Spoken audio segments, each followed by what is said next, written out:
Good afternoon, dear viewers. You're still watching Night TV International, Egypt's voice to the whole world. This is Reem Tamer welcoming you into a new episode of Africa Today.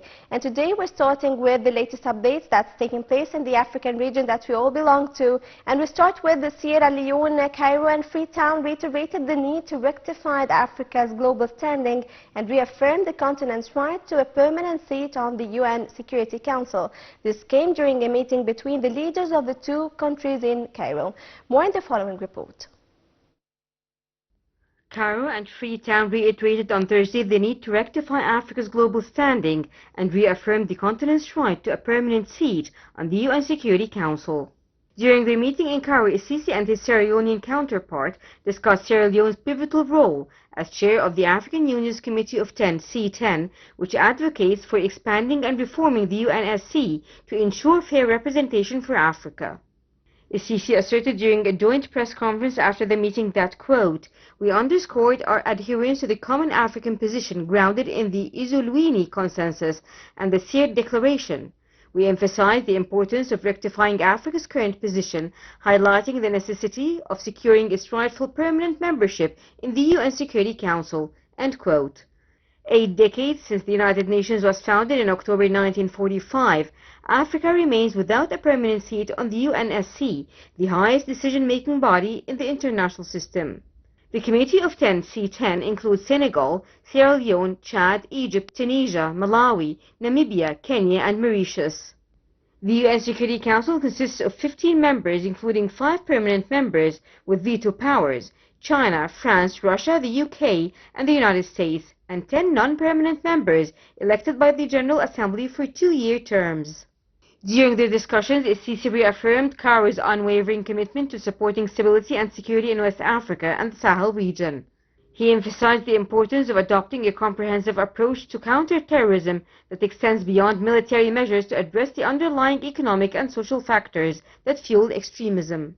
Following the meeting, the two leaders witnessed the signing of multiple memoranda of understanding (MOUs) to bolster cooperation between the two sides. During a joint press conference, Sisi stated that the two sides share a common stance on respecting the sovereignty of nations in the Horn of Africa and underscored the importance of joint efforts to ensure the region's stability. They also discussed issues related to the Nile River's water resources. Sisi underscored to his West African counterpart the existential importance of the Nile River to Egypt. They also underscored the urgent need for a sustainable ceasefire in Gaza and the resumption of Middle East peace negotiations to achieve a just and lasting resolution to the Palestinian cause.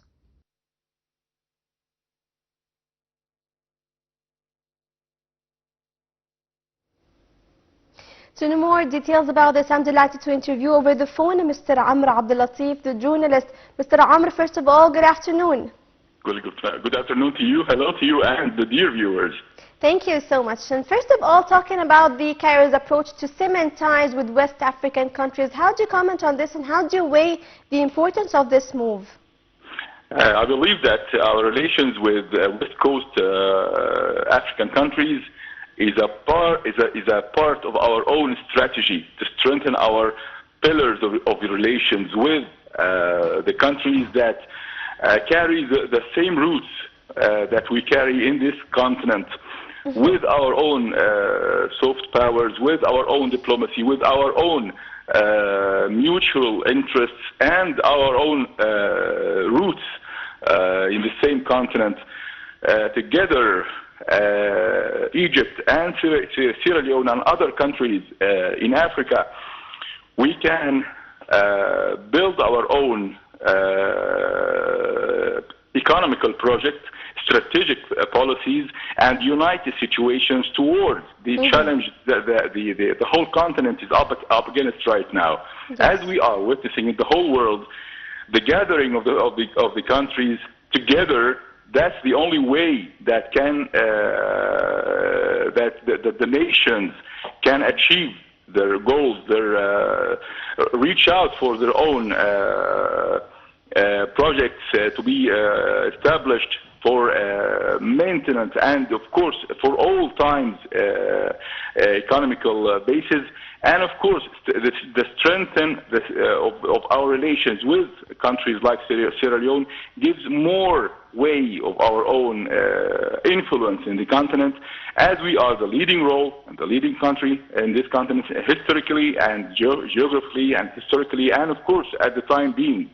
Yes, of course. And also talking about the timing of the visit by Sierra Leone's president to Egypt, how do you perceive the timing, this timing in particular?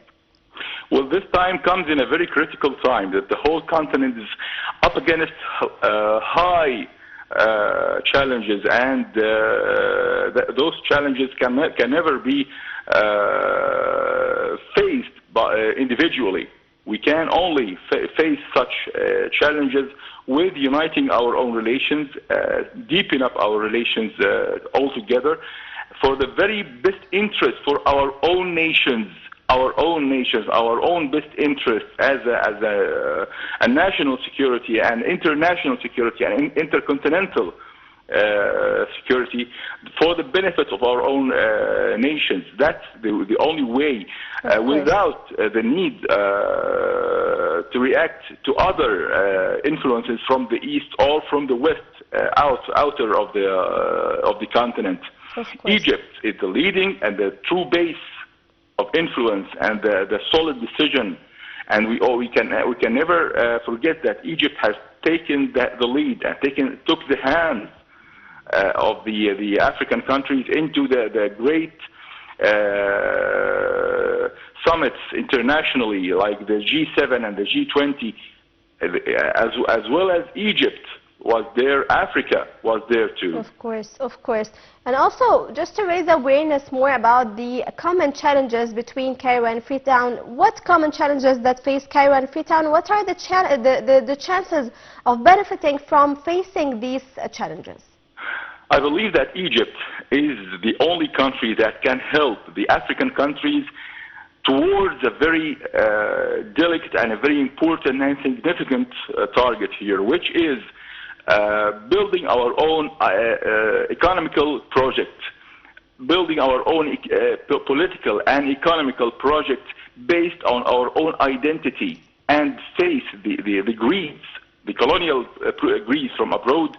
We are witnessing right now a conflict of interests between the East and the West powers, trying to maintain the same Greece in the continent, but together.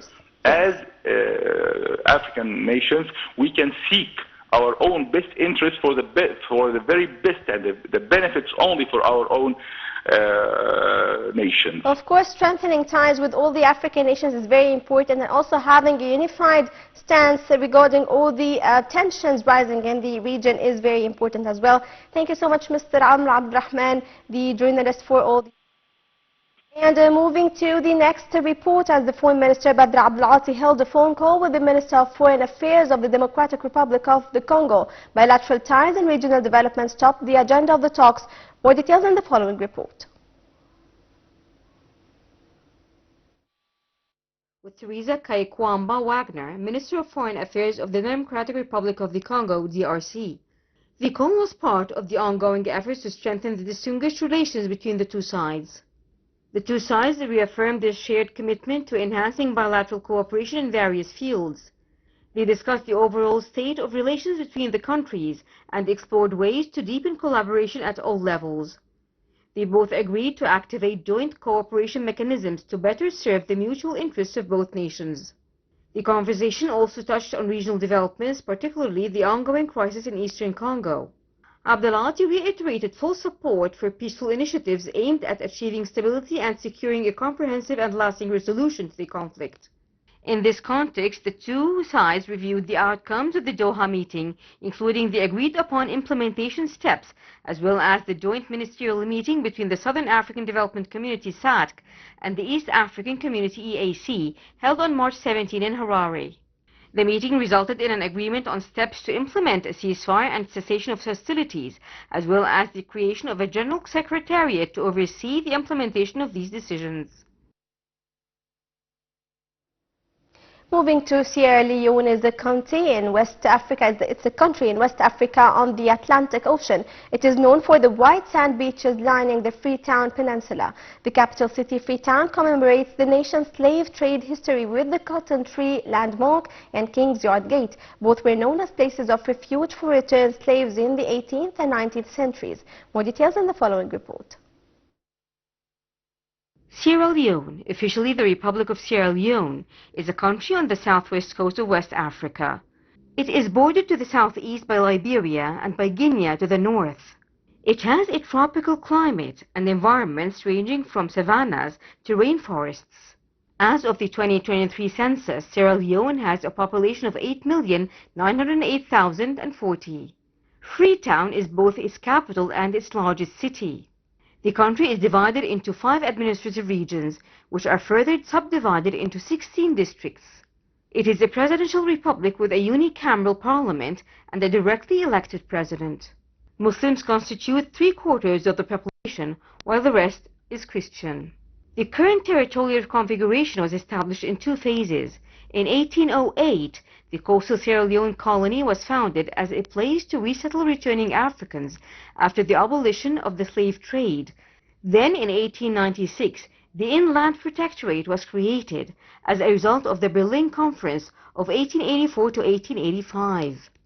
This led to the formal recognition of the territory as the Sierra Leone Colony and Protectorate. Sierra Leone attained independence from the UK in 1961 under the leadership of Prime Minister Sir Milton Margai of the Sierra Leone People's Party (SLPP). Sierra Leone is a culturally diverse country, home to approximately 18 ethnic groups, with the Temne and Mende peoples being predominant. English is the official language, while Creole is the lingua franca spoken by 97% of the population. The country is rich with natural resources, notably diamonds, gold, bauxite, and aluminum. Sierra Leone maintains membership in several international organizations, including the UN, African Union, Economic Community of West African States (ECOWAS), and the Commonwealth of Nations, among others.